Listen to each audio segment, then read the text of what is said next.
শুভ সকাল। আজ মঙ্গলবার ১৯ আগস্ট ২০২৫ খ্রিস্টাব্দ, ৩রা ভাদ্র ১৪৩২ বঙ্গাব্দ, ২৪শে সফর ১৪৪৭ হিজরি।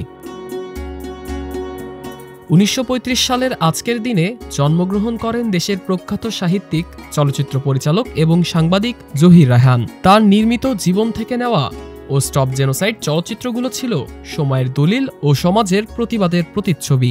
জহির রায়হান কেবল একজন শিল্পী ছিলেন না, তিনি ছিলেন একজন প্রতিবাদী মানুষ।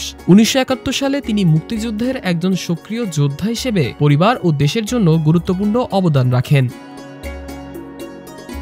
১৯৪৬ সালের আজকের দিনে জন্ম নেন যুক্তরাষ্ট্রের ৪২তম প্রেসিডেন্ট বিল ক্লিন্টন। ২ মেয়াদে তিনি প্রেসিডেন্টের দায়িত্ব পালন করেন এবং বিশ্ব রাজনীতিতে গুরুত্বপূর্ণ ভূমিকা রাখেন। অর্থনৈতিক সংস্কার ও আন্তর্জাতিক সম্পর্কের ক্ষেত্রে তার অবদান বিশেষভাবে উল্লেখযোগ্য। ১৮৩৯ সালে ফটোগ্রাফির আনুষ্ঠানিক ঘোষণা দিনটিকে স্মরণ করে প্রতিবছর ১৯ আগস্ট পালিত হয় বিশ্ব আলোকচিত্র দিবস। ছবি শুধু একটি শিল্প মাধ্যম নয়, এটি ইতিহাস ও মানুষের আবেগ প্রকাশের একটি শক্তিশালী মাধ্যম হিসেবেও কাজ করে।